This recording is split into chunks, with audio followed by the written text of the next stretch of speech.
Assalomu alaykum. Bugun siz bilan oddiy, concurrent va parallel qayta ishlash tushunchalari bo'yicha gaplashamiz. Video davomida bitta oddiy va bitta texnik misol bilan bu jarayonlarni tushuntirib berishga harakat qilaman.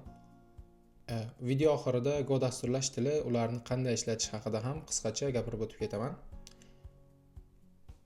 Birinchi bo'lib oddiy misolimizdan boshlaymiz. Oddiy misolimiz oshpazlar va taom tayyorlash haqida. Bizda 3 turdagi oshpazlar bor deb hisoblaymiz. Birinchi oshpazimiz oddiy qayta ishlashni ko'rsatib beradi. Ikkinchi oshpazimiz concurrent va oxirgi oshpazlar guruhi bo'lsa, parallel qayta ishlash turlarini ko'rsatib beradi. Uchala turdagi oshpazlarga ham bir xil vazifa beramiz. Bu tovuqli palov tayyorlash. Birinchi tovuqli palovni qanday tayyorlaymiz ko'rib chiqaylik. Avvalo guruchni qozonga solamiz va pishirishga qo'yamiz. Ikkinchi bo'lib guruchni pishishini kutamiz. Keyin tovuqni pishirishga qo'yamiz. To'rtinchi bo'lib esa tovuqni pishishini kutamiz. Oxirida hammasini birlashtiramiz va tovuqli palovimiz tayyor holga keladi. Nice. Taom tayyor bo'lishi uchun umumiy 5 ta harakatni bajardik. Bularni har biri xayolan 1 daqiqa deb olsak, umumiy 5 daqiqa vaqt sarfladik. Endi mana shu ishni bizni oshpazlarimiz har biri alohida qanday bajarishini ko'rib chiqamiz. Demak, birinchi oshpazimizdan boshlaymiz. U oddiy ish mexanizmini ko'rsatib beradi. Ya'ni birinchi guruchni qozonga soladi, keyin pishishini kutadi, keyin u pishgach tovuqni pishirishga qo'yadi, uni ham pishishini kutadi va oxirida hammasini birlashtirib taomni tayyorlaydi. Umumiy 5 ta harakatni bajaradi va 5 daqiqa vaqt sarflaydi. Endi ikkinchi oshpazimizga ayni vazifalarni bajartirib ko'ramiz. U ham hammadek birinchi guruchni qozonga qo'yadi va guruch pishishini kutishni boshlaydi.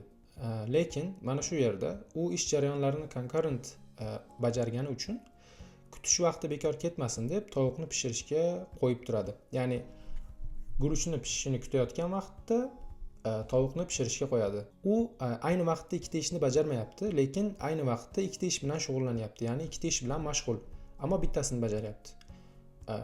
Tovuqni ham pishirishga qo'ygach, keyin kutishni boshlaydi. Chunki boshqa qiladigan ish yo'q.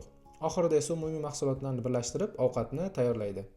Ikkinchi oshpazimiz umumiy 5 ta harakatni bajarish uchun atiga 4 daqiqa vaqt sarflaydi. Endi esa navbat bizni oshpazlar guruhimizga. Bu guruhda ikkita oshpazimiz bo'lgani uchun ular ikki ayri ishni ayni vaqtda qilishni boshlashadi. Biri guruchni, biri esa tovuqni pishiradi. Keyin birga pishishini kutishadi va oxirida birga taomni tayyorlab ishni bitirishadi. Endi esa umumiy solishtirib ko'rsak. Umumiy 5 ta harakatni talab qiladigan ishimizni oddiy oshpazimiz, oddiy mexanizmda ishlaydigan oshpazimiz bitta o'zi 5 ta harakat bilan bitirdi. Ya'ni u bir vaqtning o'zida faqatgina bitta ishni bajara oladi va faqatgina bitta ish bilan mashg'ul bo'la oladi. Concurrent tarzda ishlaydigan oshpazimiz bo'lsa, bitta o'zi 5 ta harakat bilan bitadigan ishni 4 ta harakat bilan bitirdi. Chunki u bir vaqtda faqatgina bitta ishni bajara olsa ham, bir nechta ish bilan mashg'ul bo'la oladi. Ya'ni bir vaqtda bitta ishni bajaradi, lekin o'zi bo'sh bo'lgan vaqtida boshqa ishlarga almashib, hamma ishlarni bir nechta ish bilan mashg'ul bo'ladi va ularni navbatma-navbat bajara oladi.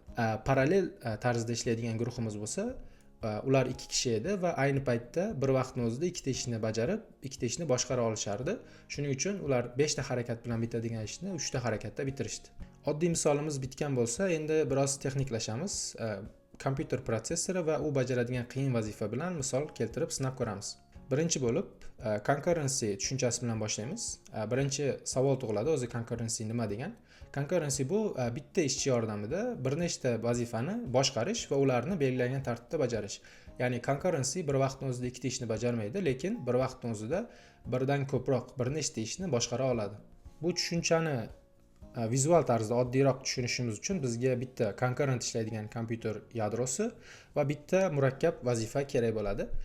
Agar bizda yashil yonib turgan bo'lsa vazifani ustida bu protsessor ishlayapti degani, core ishlayapti degani. Agar sariq yonib tursa ishlamasdan kutib turibdi degani. Vazifamiz 5 ta punktdan iborat. Bizni o'sha oddiy keltirgan ovqat pishirish vazifamizga o'xshagan. Va vazifamiz birinchi punktini ma'lumotlarni qayta ishlashdan boshlaydi. Ma'lumotlarni qayta ishlash davomida deylik, bizni vazifamizga tashqaridan qandaydir ma'lumot kerak bo'lib qoldi. U ma'lumotlar bazasidan qandaydir o'ziga kerakli bo'lgan ma'lumotlarni olib kelishga harakat qiladi va bizning databazimizga so'rov jo'natadi. keyin esa ma'lumotlar bazasi biz jo'natgan so'rovga qarab bizga kerakli bo'lgan ma'lumotlarni topgunicha qanchadir vaqt o'tadi va topgach bizga ma'lumotlarimizni qaytaradi javob berib. Lekin bu vaqt ichida bizni protsessorimiz ishlamay turadi. Biz kutib qolamiz bu vaqtda. Protsessor ishlamasdan ma'lumotlar kelishini kutib turadi. Keyin ma'lumotlar kelgandan keyin yana qayta ishlashni davom ettiradi ma'lumotlarni va qaysidir nuqtaga yetganda yana ayni ish bo'ladi. Bizga ma'lumotlar bazasidan qandaydir qo'shimcha ma'lumotlar kerak. Ularni olib kelish uchun yana so'rov jo'natadi va so'rov qaytib javob kelishini kutib turadi. Va 5-chi bo'lib ma'lumotlarni ishlashni oxirigacha yetkazib, qayta ishlashni va ishni bitiradi. Hozir tasvirlangan ishlash tarzi bu oddiy qayta ishlash edi. Oddiy qayta ishlash shu yerda ko'rib turganingizdek vazifani qanchadir qismini bajaradi, keyin unga qandaydir ma'lumot kerak, internetga yoki ma'lumotlar bazasiga so'rov jo'natadi, kelishini kutadi, kelgandan keyin unda bor ma'lumotlar bilan yana ishini davom ettiradi va shu tarzda oxirida 5-chi nuqtada ishini bitiradi va shu vaqt davomida u faqatgina bitta vazifani bajarib tugatadi. Bu oddiy qayta ishlash edi. Endi shu protsessor bizda concurrent ishlaganida qanaqa ishlashi mumkin edi, shuni ko'rib chiqamiz. Hozir bizni shu pastda turgan protsessorimiz concurrent ishlash tarzi bilan ishlaydi, shu qoidalar bilan ishlaydi va ayni vazifani shu protsessorga qo'yib ko'ramiz. Demak, bizni concurrent protsessorimiz oddiy protsessorga o'xshab ishini vazifani qayta ishlashdan boshlaydi. Birinchi vazifani ishga oldi va u bilan qayta ishlashni boshladi. Lekin bir muddat o'tgandan keyin bizni vazifamiz internetdan yoki ma'lumotlar bazasidan qandaydir ma'lumotni olib kelish kerak va protsessor bizni serverimiz unga qaysi ma'lumotlar bazasiga so'rov jo'natadi va javob kelishini kutib turadi. Mana shu kutib turgan vaqtida bizni concurrent ishlaydigan protsessorimiz bo'sh turmaslik uchun, ya'ni protsessor doimo band bo'lib turishi uchun context switch protsessorni bo'sh turganini, ya'ni ishlamasdan turganini payqaydi va unga agar vazifa 1ni ishlatishning imkoni bo'lmasa, u qandaydir ma'lumotni kutib turgan bo'lsa, vazifa 2ni oladi va protsessorga ishlash uchun joylaydi. Hozir ko'rib turganingizdek, bizni bitta protsessorimiz, bitta yadromiz ikkita vazifani boshqaryapti, lekin ayni vaqtda ikkita vazifani qilgani yo'q, faqatgina bitta vazifa bilan shug'ullanyapti. Bittasi ma'lumotlar kelishini kutib turibdi. Lekin xuddi ikkita vazifani ayni vaqtda qilayotgandek, ikkita vazifani boshqaryapti. Endi qanchadir vaqt o'tgandan keyin bu vazifa ikkinchi vazifani ham, ya'ni ikkinchi dasturimizni ham ma'lumotlar bazasidan qandaydir ehtiyoji bo'lishi mumkin va so'rov jo'natganda u ham kutib qolishi mumkin. Endi hozir bu ikkala vazifamiz ham kutib turibdi. Yana protsessorimiz bo'sh qoldi. Context switch bu narsani tushunadi va yana execute qilishi mumkin bo'lgan boshqa vazifalar bo'lsa, o'shalarni protsessorga joylaydi. Hozir bizning кейsimizda ikkinchi vazifani qanchadir vaqt qayta ishlab ma'lumotlar kerak bo'ladigan joyiga kelgungacha vazifa 1ni so'roviga ma'lumotlar bazasidan javob keldi va vazifa 1 ishlashga tayyor. Shu holatda protsessor yana vazifa 1da to'xtab qolgan ishini davom ettirishni boshlaydi va qanchadir vaqtgacha qilib qo'yadi. Umumiy oxirigacha yetkazadigan bo'lsak, vazifa 1 to'xtab qolgan vaqtida, ya'ni protsessorda ishlamayotgan vaqtida context switch boshqa vazifani protsessorga qo'ydi va to'xtab qolmasdan kutib qolmasligini saqladi. Vazifa 2 to'xtab turgan vaqtida bo'lsa, vazifa 1ni bajardi va shu tepada turgan protsessor bitta vazifani bajarish uchun ketgan vaqtda o'rtacha ikkita vazifani bajardi. Aslida bizda vazifalarning og'irligi va ularni bajarish jarayoni mantiqan bir xil edi va ketadigan vaqt ham bir xil edi.